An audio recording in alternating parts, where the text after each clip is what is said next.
sa umaga.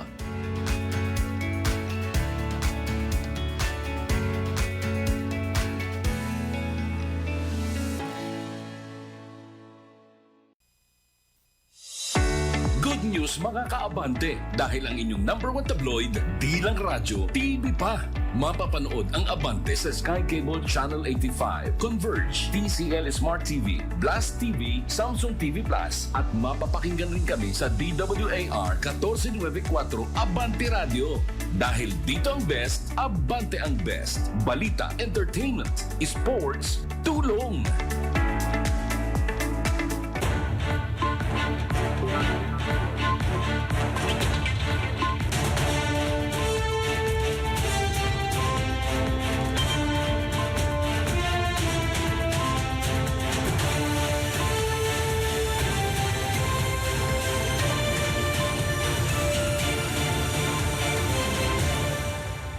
Program of operation is unacceptable because it violates certain provisions of the Constitution. Hindi po ganun yata yung consistent na pananaw ng Katolikang Simbahan. Kasi binanggit nga ninyo kanina, hindi naman natin ina-advocate dito yung magkaroon tayo ng extra-legal na proseso para lang magpalit ng mga pinuno natin. We will investigate. We will put them behind bars. We will remove them from the police service. Pero uulitin ko, we have to trust our policemen.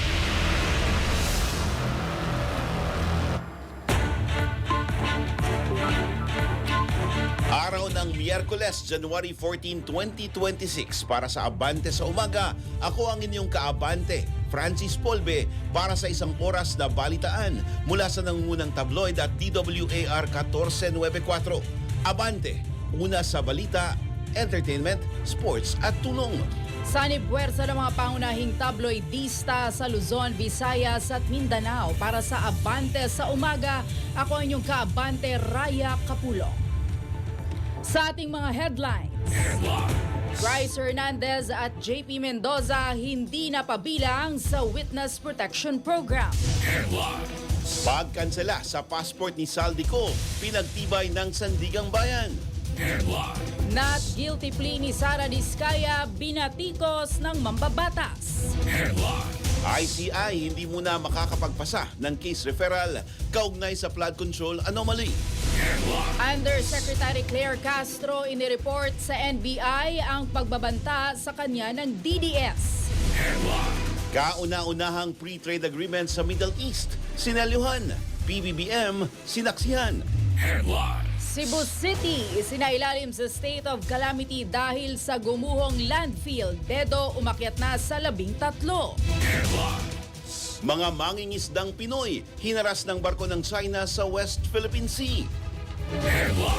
Sa balitang abroad, Donald Trump nagpataw ng 25% na pagtaas ng taripa sa mga kaalyado ng Iran. Samantala sa balitang sports, NLEX-led Chameleons sisibol o sumisibol bilang legit title contender. Sa balitang showbiz naman, Viva Hot Babes binatikos matapos hiritan ng reunion concert tulad ng Sex Bomb. At sa ating balitang viral, yung chismis ang inuna, pero ang ending, hulog ang inabot. Ayun lang.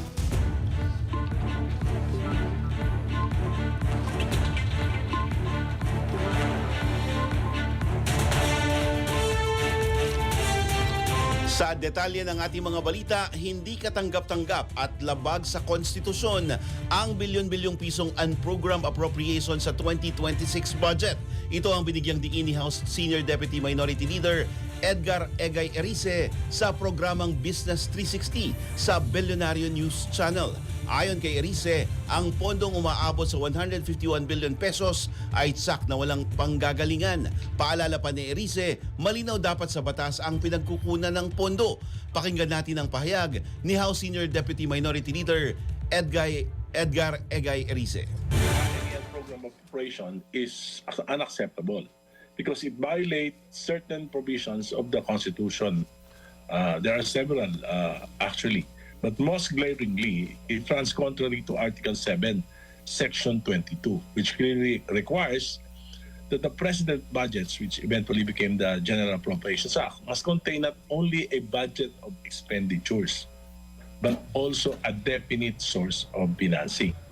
Kaagad itong dinipensahan ni Senate Finance Committee Chair Sherwin Win Gatchalian ang unprogrammed funds. Sabi ni Gatchalian, kung wala ito, kailangan pa ng supplemental budget na matagal pang maaaprubahan ng Kongreso.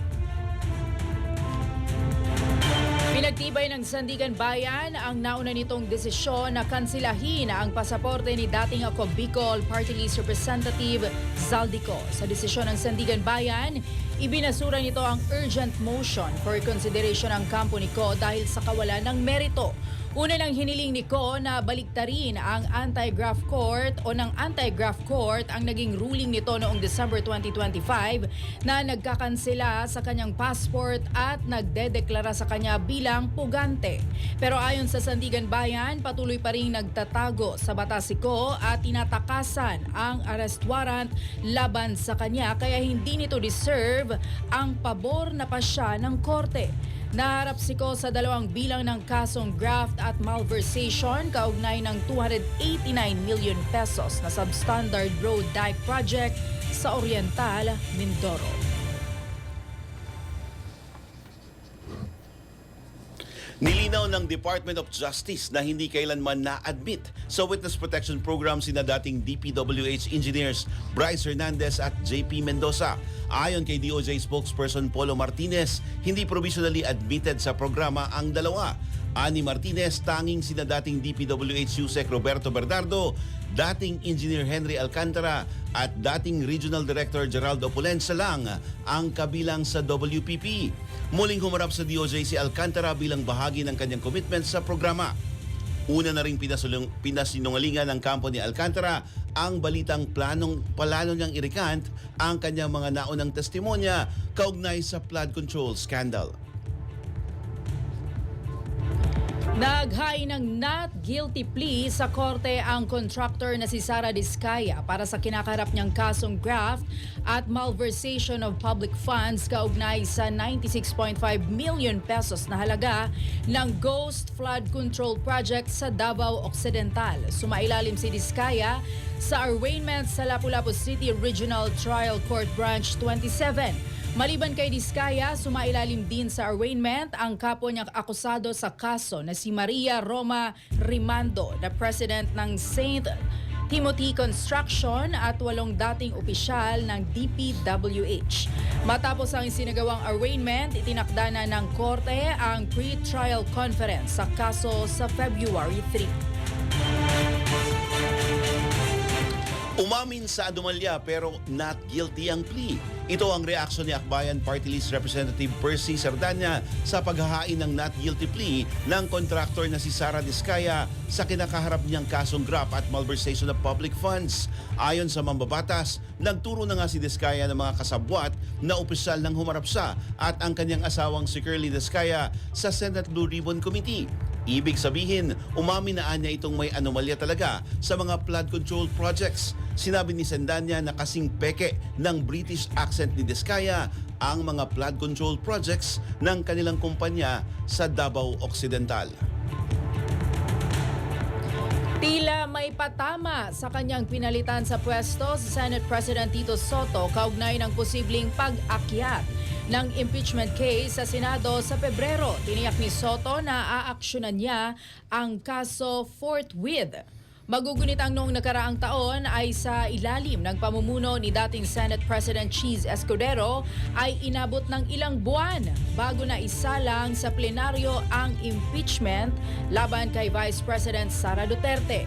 Naging usap-usapan din noon ang salitang forthwith sa konstitusyon na hindi umano nasunod ng Senado noon para aksyonan agad ang reklamo.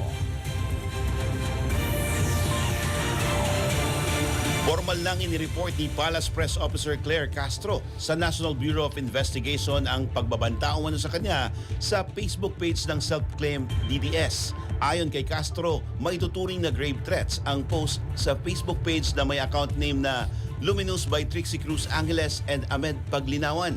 Anya, inireport lamang muna niya sa NBI ang insidente para kung may mangyari mang masama sa kanya ay mayroon ng lead ang NBI sa gagawing investigasyon. Aminado si Castro na nangambasa para sa kanyang buhay nang mabasa niya ang post. Ayon kay Castro, bagaman ang bawat isa ay may karapatan sa malayang pamamahayag, hindi naman tamang humantong ito sa pagbabanta.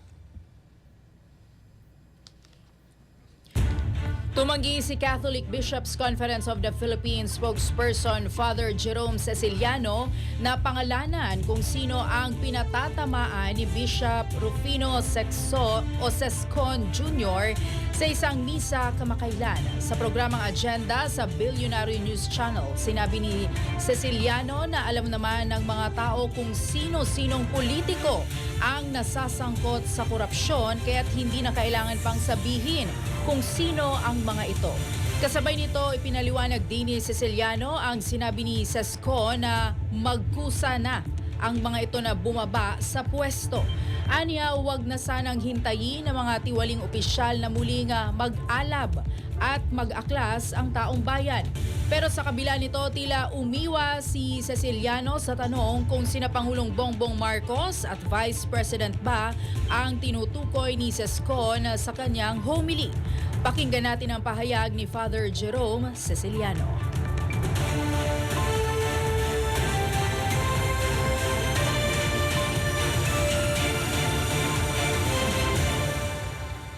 Dagdag pa ni Ceciliano, hindi naman nagbabago ang panawagan ng simbahan. Ito ay ang mapanagot ang mga sangkot sa flood control scandal at ibalik ng mga ito ang kanilang ninakaw sa kaban ng bayan.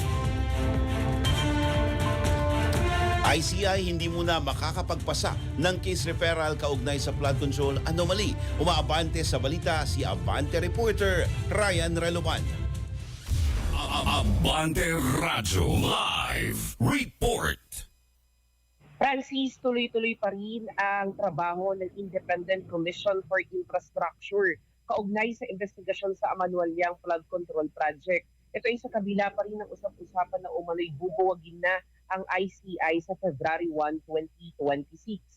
Gayunpaman, sinabi ni ICI Special Advisor Rodolfo Azorin Jr. na wala munang case referral ang komisyon dahil wala pa silang commissioner. Nabatid na kumalas na ang dalawang commissioner na sila Bill Simpson at Rosana Fajardo noong nakaraang taon.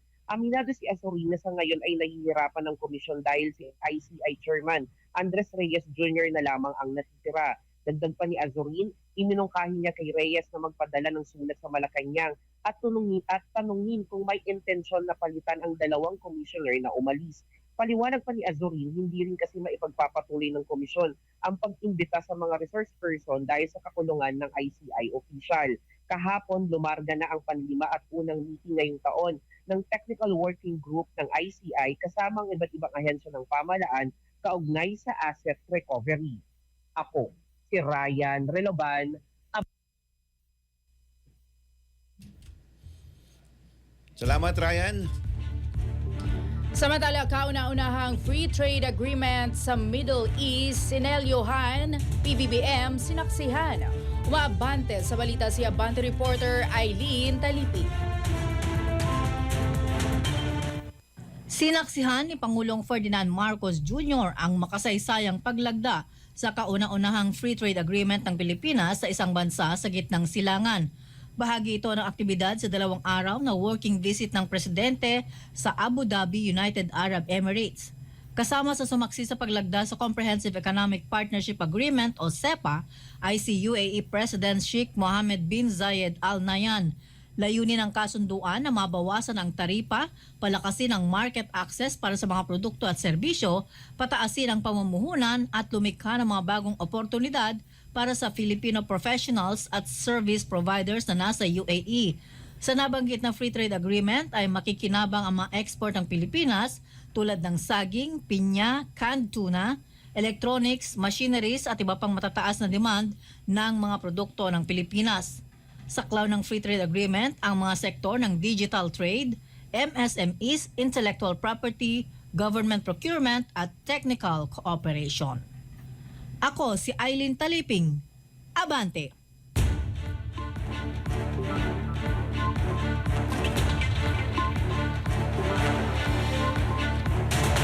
Samantala, sa ibang balita, pinare-review ni National Police Commission Vice Chairperson and Executive Director Attorney Rafael Calinisan ang recruitment process sa Philippine National Police. Ito ay sa gitna ng sunod-sunod na mga naitatalang krimen na kinasasangkutan ng mga pulis. Sa isinagawang press briefing, sinabi ni Calinisan na kailangan niyang malaman ng ugat kung bakit ang mga ito pa ang nagiging sospek sa mga karahasan. Ayon pa kay Calinisan, hindi niya maaaring sabihin na isolated case ang pagkakadawit ng mga pulis dahil kitang-kita naman na mayroong insidente kung saan mismong ang mga parakpa ang sospek.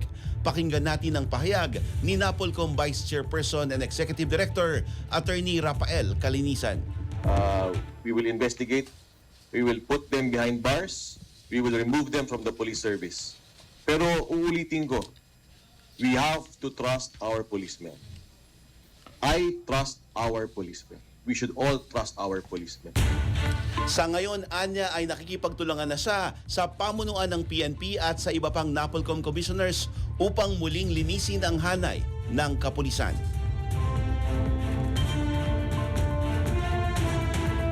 Samantala, focus crime sa lungsod ng Maynila bumaba ng mahigit 10%. Mabante sa balita si Abante reporter Isaiah Mirafuentes. Abante Radyo Live Report. Good morning, Raya. Magandang balita nga dahil sa lungsod ng Maynila, bumaba ang bilang ng tinatawag na major crimes o yung mga focus crimes noong 2025. Kabilang dito ay ang pagpatay, human trafficking, pagnanakaw, illegal na droga at marami pang iba. Bumaba ng 10.83% ang focus crimes sa buong lungsod ng Maynila. Ayon sa Manila Police District, nasa 988 ang naitalang focus crimes noong 2025. Mas mababa sa 1,108 noong 2024. Mas mababa ito ng 120 na kaso. Pinakamalaki ang binaba ng kasong rape na bumaba ng 20.68%. Nasundan ng murder na mula 80 cases ay bumaba na lamang ito sa 42 cases.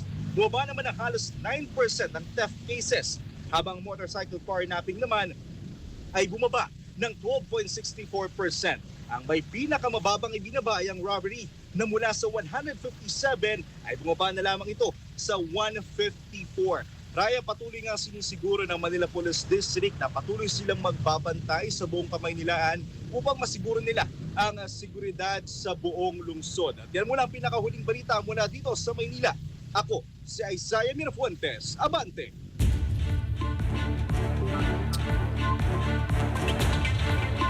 Samantala, Cebu City isinailalim sa state of calamity dahil sa gumuhong landfill.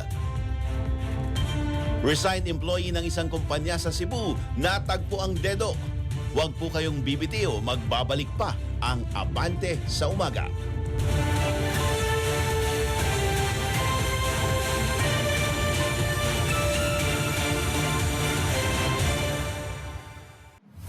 Magkasangga sa talakayan sa maiinit na sports issue. Makabuluhang kwentuhan at kulitan kasama ang sports personalities. Defense Minister Jerry Guinera at Mr. Cool Jerry Eslana. Sport Talakan. Sport Talakan. Dito yan sa Abante Radyo.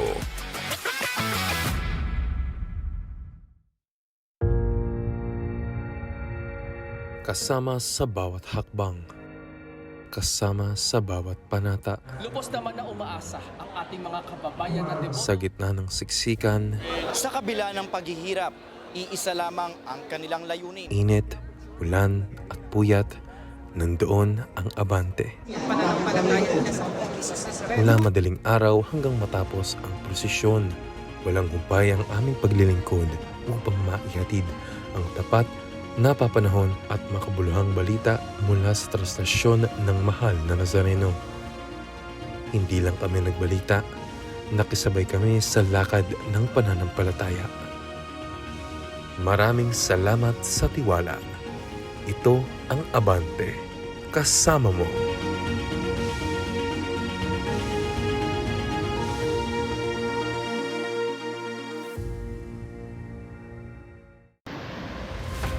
Bago pa man bumaha, makinig sa balita at abiso ng lokal na pamahalaan. Ihanda ang emergency kit, itaas ang mga gamit, patayin ang kuryente kapag malapit na ang baha, maghanda ng evacuation plan. Habang bumabaha, iwasan ang paglalakad o pagmamaneho sa baha. Kung kailangang lumikas, gawin agad. Dalhin ang emergency kit at mahalagang dokumento. Huwag basta hawakan ang mga metal o poste ng kuryente. Makinig sa radyo o official social media updates. Pagkatapos ng baha, huwag agad pumasok sa bahay hanggat hindi sinasabing ligtas. I-check kung may sira ang linya ng kuryente o gas leak. Linisin at i-disinfect ang bahay. Iwasan muna ang pag-inom ng tubig sa gripo. Mag-ingat sa mga lamok at sakit tulad ng leptospirosis at dengue. Maging alerto. Manatiling ligtas at tumulong sa isa't isa sa panahon ng kalamidad. Isang paalala mula sa Abante Network.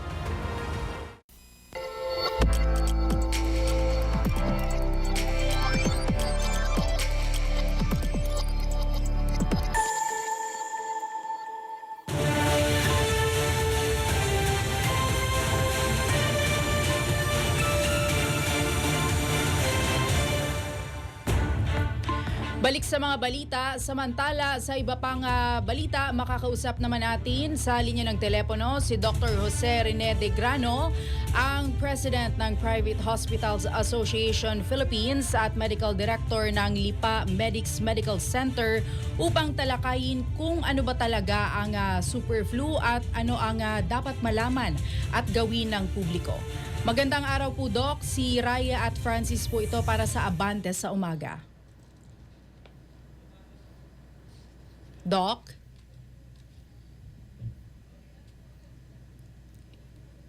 Babalikan natin yan mamaya. Partner, magandang malaman ito dahil marami ang may sakit ngayon. At uso nga, yung sakit dahil din sa flu malamig na season. panahon, di ba? So, flu season. So, importante na mapag-usapan natin ito. Samantala, welcome sa Department of Education o DepEd ang pag-aproba ng Department of Economy, Planning and Development o DepDev sa pagtatayo ng mahigit 16,000 classroom sa mga lugar na mahigit na pangangailangan. Ayon sa DepEd, nagkakahalaga ito ng lagpas 100 bilyong piso sa ilalim ng Public-Private Partnership o PPP. Layunin nitong solusyonan ang siksikan ng mga estudyante sa mga silid-aralan at tuldukan ng mabagal na pag-usad ng school infrastructure. Sinabi naman ni Education Secretary Sani Angara na dagdag pa ito sa halos 24,000 classroom na nakapaloob na sa 2026 national budget. Ayon pa kay Angara, magbibigay daan din ito sa mga lokal na pamahalaan na direktang magpatayo ng mga silid-aralan bilang tugon sa tinatayang 165,000 classroom backlog ng bansa.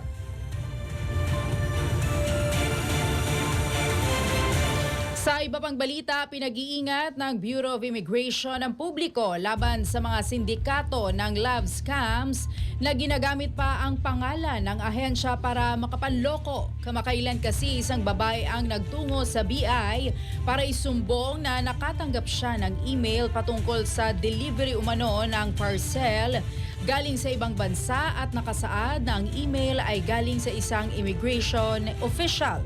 Sa nasabing email, ang parcel na galing umano sa dayuhang boyfriend ay hinarang ng BI at mayroong kailangang bayaran para ma-release ito. Pero nang suriin ang email, sinabi ng BI na peke ito at bahagi ng panloloko ng mga sangkot sa romance o love scam. Paalala ng BI sa publiko, hindi trabaho ng ahensya ang magharang ng parcels at kumulekta ng pera para sa delivery o pag-release nito. Nasabat ng mga tauhan ng Bureau of Customs ang aabot sa 100 milyong pisong halaga ng smuggled na sigarilyo sa Bataan.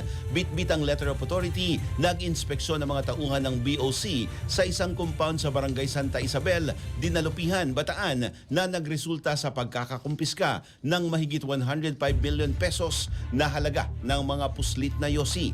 Nadatna ng mga otoridad sa nasabing compound ang 12 sasakyan, lulan ang higit 1,000 master cases ng tobacco products na may iba't ibang brand.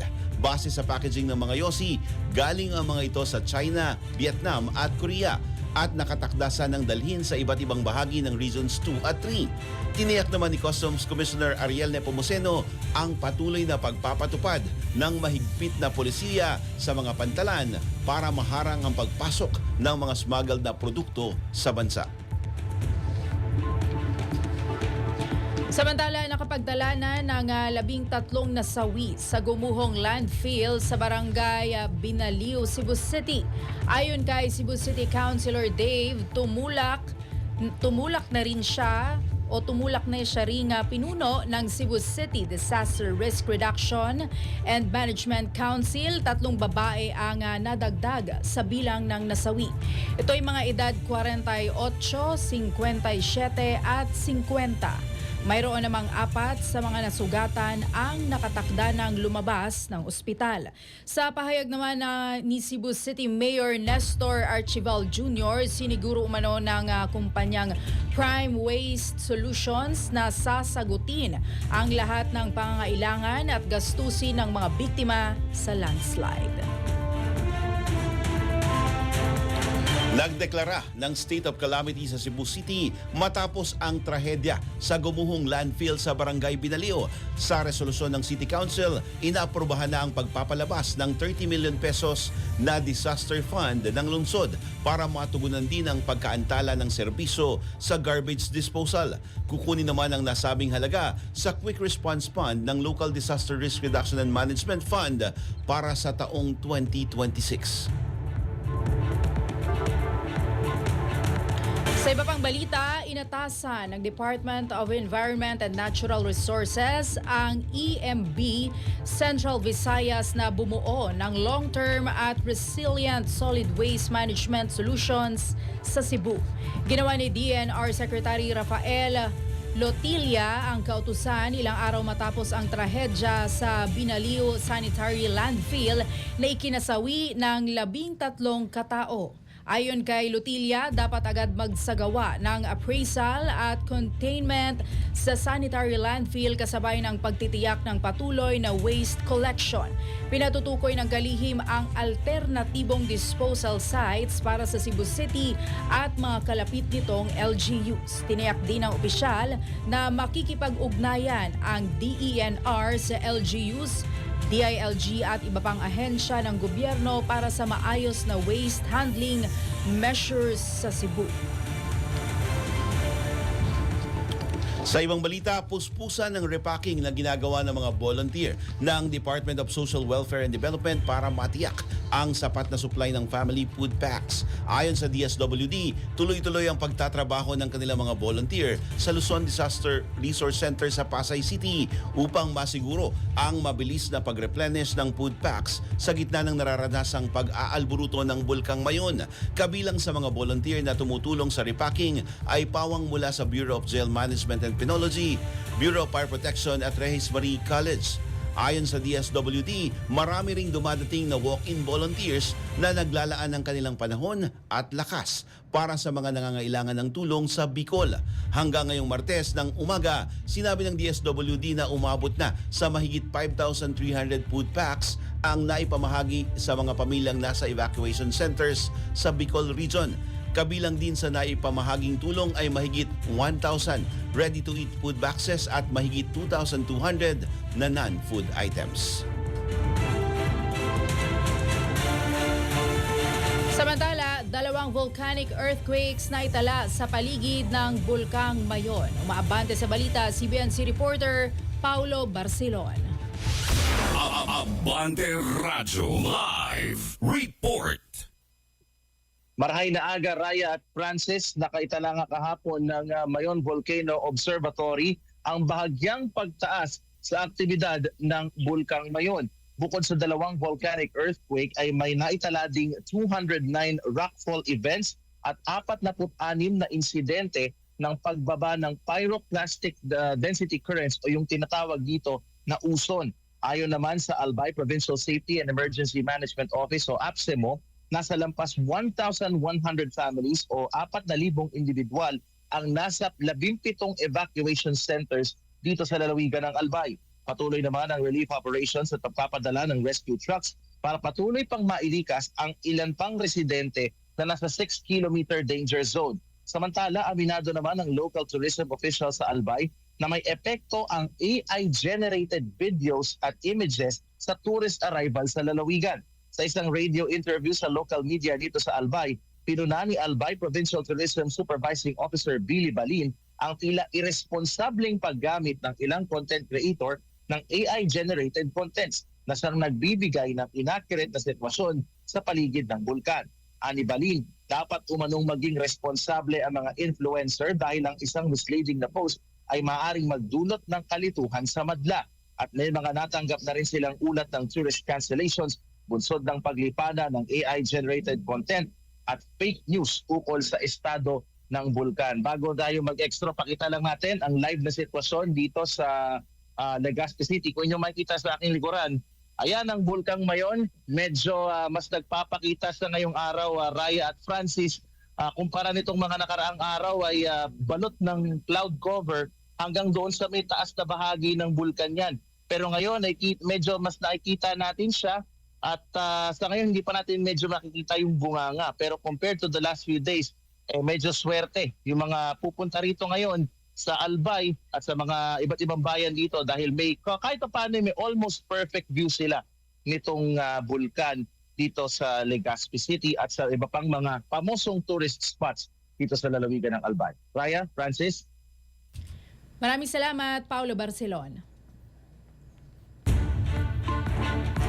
Samantala, sa ibang balita, nasa linya na po muli si Dr. Jose Rene De Grano, ang President ng Private Hospitals Association Philippines at Medical Director ng Lipa Medics Medical Center upang talakayin kung ano ba talaga ang super flu at ano ba ang dapat malaman at gawin ng publiko. Magandang araw po, Doc. Si Raya at Francis po ito para sa Abante sa umaga.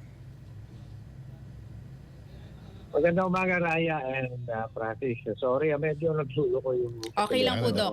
Doc, Okay, para good po... morning. Yes, good morning. Para po malinaw sa publiko, ano nga po itong super flu? Ito po ba ay kahalintulad din ng yung trangkaso? Ito po ba ay... itong super flu po ba ay bagong sakit o bahagi lamang po ng seasonal influenza? Tama po yun, ano? Wala po tayo dapat, kumbaga sa ipagkabahala masyado dyan. Ano? Kasi yung term pong super flu, hindi naman po talaga, ayaw nilang tawagin super flu yan. No? Kasi there's nothing super daw dyan. Ano? Pareho lang daw yan ng mga dating trangkaso na nakakasalamuhan natin, ano? Na nag-aapekto sa atin. So hindi natin misnomer talaga yung at para lang yung mga trangkaso na dumadapo sa atin at kapareho din lang ang mga sintomas niya.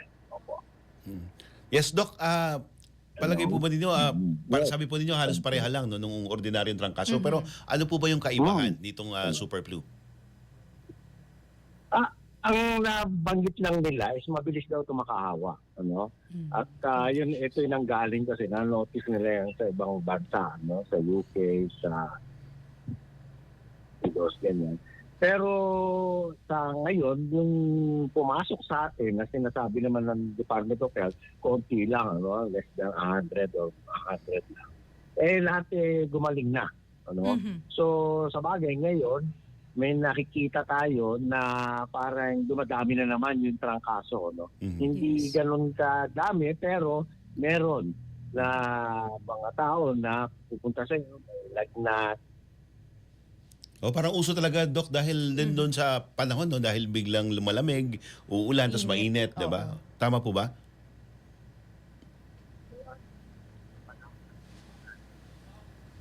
Doc? Doc? Hello? Yes. Wala Go ba? ahead, Yeah, mas Doc. malinaw po. Oh, yes, sir. Doc, Yan. ano po, di ba? Uso po ba talaga dahil sa panahon? Yes, isa pa rin yun. Ano? Pero minsan, pag wala naman lagnat, baka ang tawag nga dyan, baka allergic lang, ano? Allergic rhinitis, ano? Or sipon. Sipon lang. Ano? Hindi naman ibig sabihin, trangkaso agad yun. Ano? Kasi pag may trangkaso, siyempre sabihin natin, may lagnat, may ubo, ganyan, ano? At saka nang hihina ang katawan. Doc, Sa pananaw po ba ng mga pribadong ospital, mas malala po ba ang mga kasong ito kumpara dun sa normal nga na nararanasan natin na klase ng trangkaso? Hindi naman. Pareho din lang kasi ang treatment. Ang ating lang binibigyan ng konting pansin ay siyempre yung mga highly vulnerable natin na mga pasyente. Halimbawa, may mga underlying diseases, may cancer, may sakit sa bato, may diabetes, may hika. Kasi gano'n, mahina ang kanilang tinatawag na immunity. At madali silang tamaan ito. Opo, ay doon nagkakaroon ng mga komplikasyon na yun ang ating nais na huwag mangyari, yung komplikasyon. Dok, kailan po ba dapat magpatingin o magpa-check up o magpa-ospital yung isang pasyente po na may sintomas po ng trangkaso? Well, ganito yan. Siyempre, pagka may lagnat at hindi naman mawala yung lagnat kahit uminom na kayo halimbawa ng paracetamol, tapos may nararamdaman kayo halimbawa na parang nagsisikip ang paghinga nyo, ang dibdib at sobra ang ubo, then magpa-check up na po agad tayo. Kasi baka kailangan natin i-x-ray, ganyan, para makita natin baka kasi may komplikasyon na. Dok, may sapat po bang bakuna laban sa trangkaso na available ngayon, lalo na sa ating mga pribadong ospital? Actually, yung mga bakuna ay nangyari yan nung last quarter na last year, So, nabigay yun. Pero ang sinasabi nga nila, yung bakuna na yon may epekto pa rin dyan. Ibig sabihin, nakakapag yung bakuna na yun, may epekto pa rin laban dun sa mga ganitong influenza. Ang usually, pagka bagong bakuna, lumalabas yan ng mga February o March. At yun, makocover niya ng fully itong mga bagong strains ng flu. Pero kahit basta kayo nakapagpabakuna last year, may epekto pa rin yan. Mas matibay pa rin ang katawan nyo o immunity niyo kung nakapagpabakuna kayo. At, Dok, ini-encourage din po natin yung publiko na magpabakuna ngayong taon dahil flu season na naman nga po. Yes, tama yon. Pag lumabas po yung bagong bakuna ng mga first quarter, usually February or March yan, lalabas na yung bagong bakuna. Dapat po tayo magpabakuna agad. Lagi, once a year lang po yan sa flu. At yung iba naman, yung mga bata, meron man talagang ang Department of Health ng mga bakuna para sa mga bata, yung MMR na tinatawag. Kasi talagay ko, uuso na naman yung tiggas. Kaya dapat magpabakuna po tayo. Yun nga. At having said that, Doc, ano po yung mensahe ninyo sa publiko tungkol nga sa super flu at sa iba pa mga sakit para mapangalagaan po natin ang ating kalusugan? Well, ganito yan. Pagka nakakaramdam kayo ng gano'n, halimbawa, may ubo, lagnat, headache, na parang meron kayong tatrangkasuhin. Siguro, the best way is just to stay at home, pahinga muna, and then isolate yourself. Kung marami kayong kasama sa bahay para huwag kang makahawa, ay mag-mask ka. I-isolate mo. Pero kung sabi nga, pagka medyo gumrabe ang iyong nararamdaman, pagpatingin na sa doktor, baka kailangan kang ma-confine. Pero normally, yung kaso lang talaga yung halos at wala ka namang ibang underlying diseases, usually pauwiin ka rin naman. At pwede ka magpahinga sa bahay, mga 3 days hanggang 1 week, ay makaka-recover ka na. Usually, ganun yun. Okay, maraming salamat po at ingat, Doc. Maraming salamat. Yan po si Dr. Jose Rene De Grano, ang President ng Private Hospital Associations of the Philippines at Medical Director ng Lipa Medics Medical Center. Thank you, Doc. Ingat po.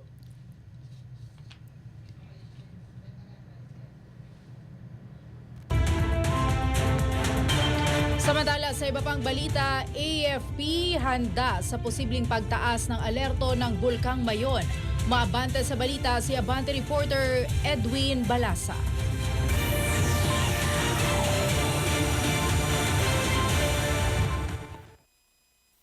Tiniyak ng Armed Forces of the Philippines na may sapat silang tauhan at mga kagamitan sakaling itaas pa ang alerto ng Bulkang Mayon dahil sa patuloy na pag-aalburuto nito.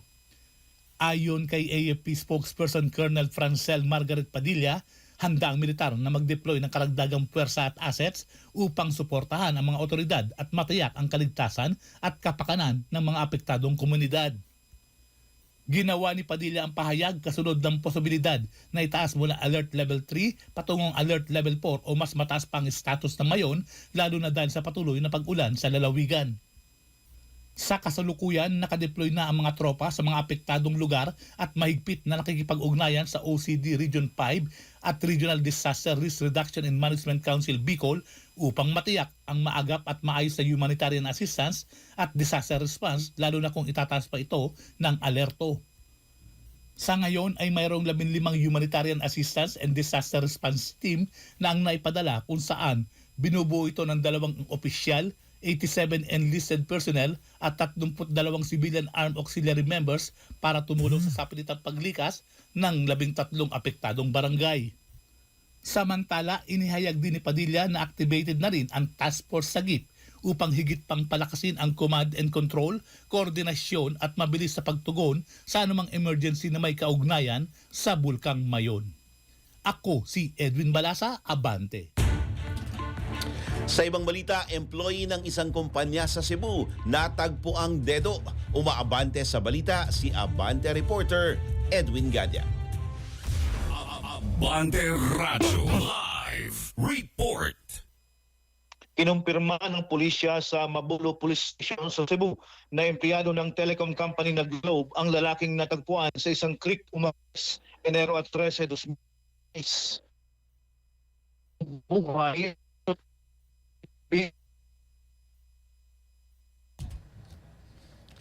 Balikan natin ang report na yan ni Edwin Gadia.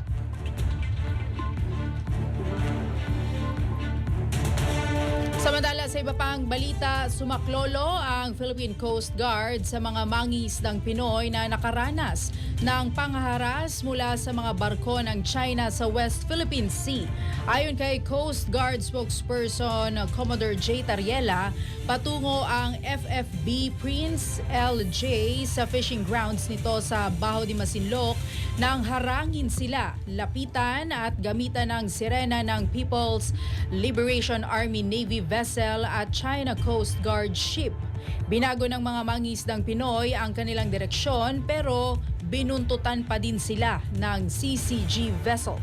Ayon kay Tariela, rumisponde sa insidente ang PCG Multi-Role Response Vessel na BRP Cape San Agustin at inalalayan nito ang bangkang pangisda. Kalaunan, ani Tariela na ipagpatuloy din ng mga mangingisdang Pinoy ang kanilang paglalayag patungo sa fishing area.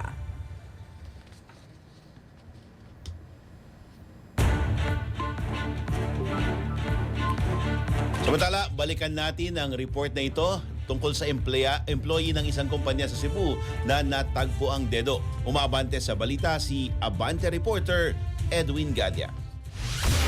Abante Radyo Live Report. Kinumpirma nga po ng pulisya sa Mabulo Police Station sa Cebu na empleyado ng telecom company na Globe ang lalaking natagpuan sa isang creek umaga ng Martes, Enero 13, 2026. Palutang-lutang at wala ng buhay ang 28 taong gulang na si Toby Olayan, Laking Capital Valley, Barangay Dao, Tagbilaran City, Bohol. Nalaman sa ulat na kasalukuyan itong nangungupahan sa isang apartment sa Kasambagan, Mabulo, Cebu City. Umaga nang makita ang katawan na ni Olayan ng ilang malapit na residente sa Mahiga Creek ng Barangay Mabulo na kaagad itinawag ng police station. Dahil report pa sa pulisya na nawawala alas 2 ng hapon, Enero 12, 2026 si Olayan matapos itong mag-resign bilang field engineer ng Globe sa Cebu. Inaalam ngayon ng pulisya kung may kaugnayan sa kanyang iniwang trabaho ang sanhi ng insidente. Ako po si Edwin Gadia, Abante.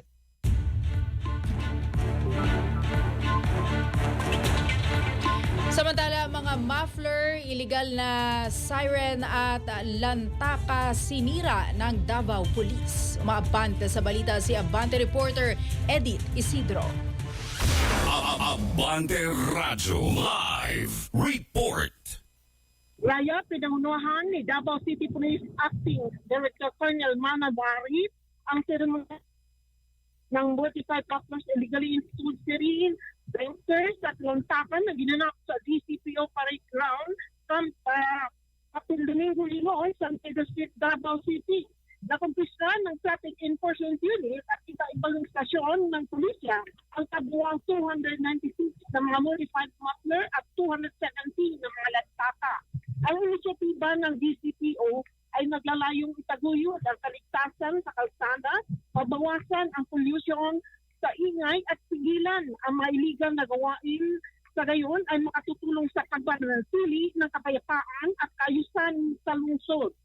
Ayon kay Muari, ang pagkawasak ay nagpadala ito ng isang malinaw na mensahe na hindi konsindihin ng DCPO ang bapago at nagsasanganin ng kaligtasan ng publiko. Ang sama-samang pagsisikap ay nagpapakita ng pangako at disiplina na pananagutan at proteksyon ng ating komunidad. Mula Davao, Edith Isidro, Abante. Abangan sa aming pagbabalik, Donald Trump nagpataw ng 25% na pagtaas ng taripa sa mga kaalyado ng Iran. Habang Viva Hat Babes, binatikos matapos hiritan ng reunion concert tulad ng Sex Bomb Girls. Samantala, magbabalik ang Abante sa umaga matapos ang ilang paalala.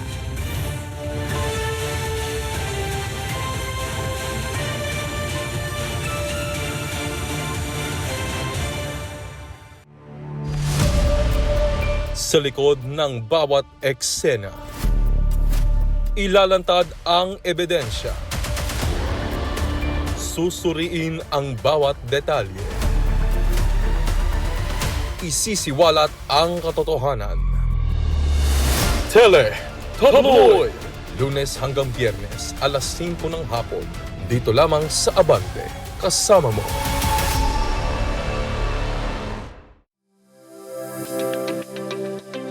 Abante Bilyonaryo Group nangunguna sa Facebook engagement.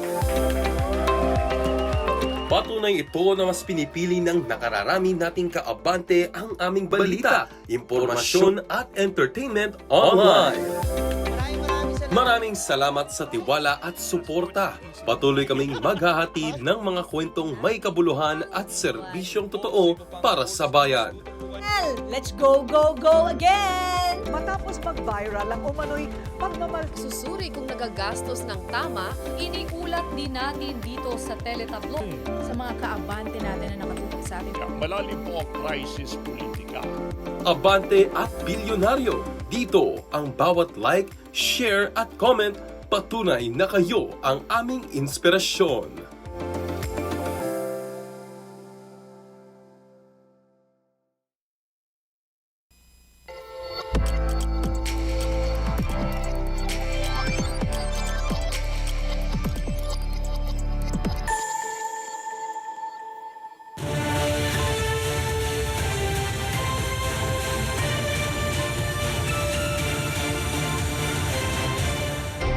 Mga ganap sa labas ng Pinas, Balitang Abroad.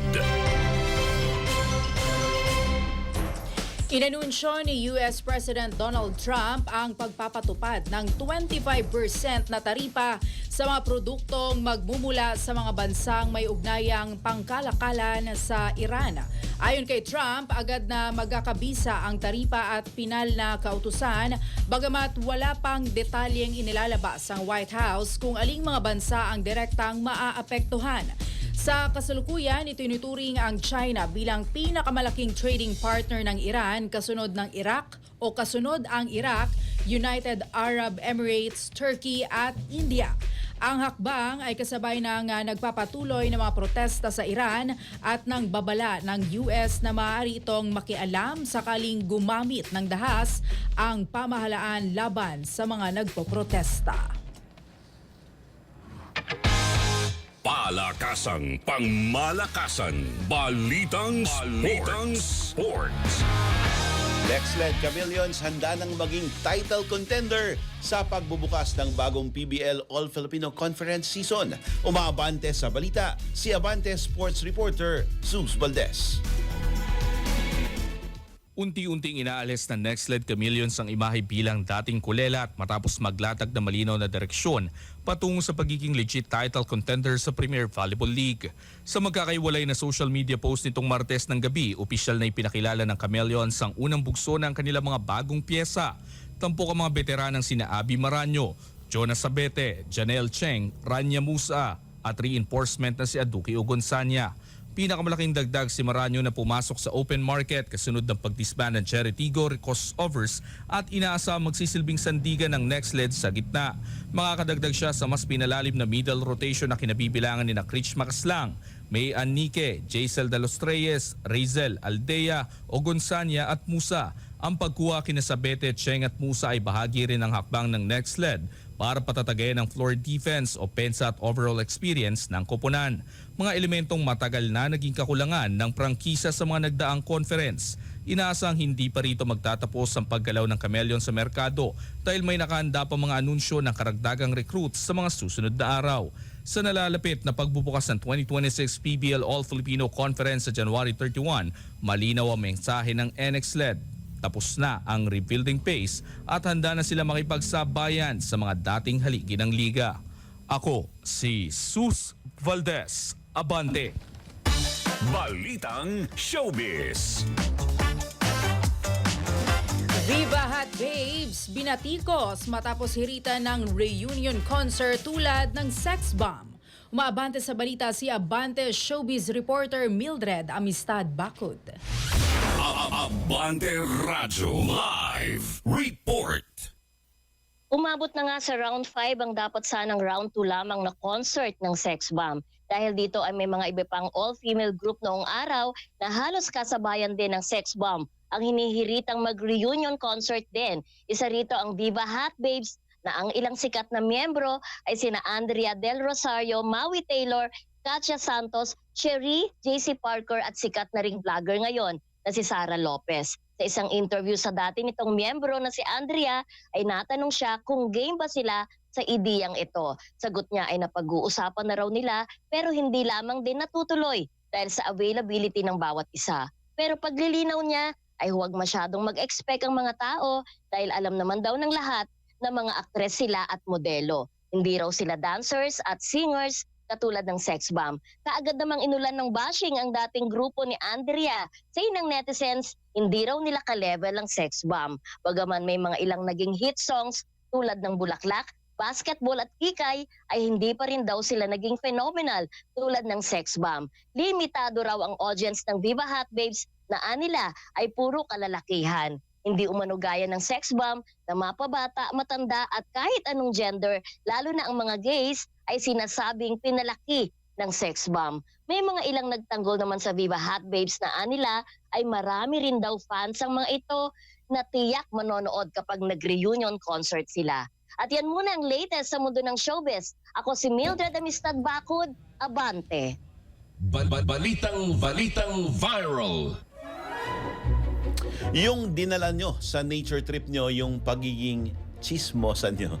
Ito kasing dalawa ay makikichismis na lang, nahulog pa, na para bang okay lang na masaktan, basta makasagap ng maiinit na chika. Panoorin nga natin to, partner. Ayun nga. Napapagod ka na! Umalis ka na sa buhay ko! Dahil hindi na kita kailangan! Alam mo, araw-araw sinasakmal-sakmal ko ang sarili ko para magising ako sa katotohanan. Subukan niya, partner. Yung swing-swing ka lang. Pero gano'n naman talaga, di ba? Habang sumichika. Lahat. Sa mga marites dyan, ingat-ingat lang sa ating mga nature trip at safety is diba? Safety first kahit nagiging marites. Yon. Safety marites po tayo dapat. Yan. Samantala mga kaabante, yan muna po ang kabuuan ng Abante sa umaga ngayong araw ng Miyerkules, January 14, 2026. Sa ngalan ng buong puwersa ng DWAR Abante Radyo, ako ang inyong kaabante, Raya Capulo. At ako naman ang inyong kaabante, Francis Polbe, para sa Abante sa umaga.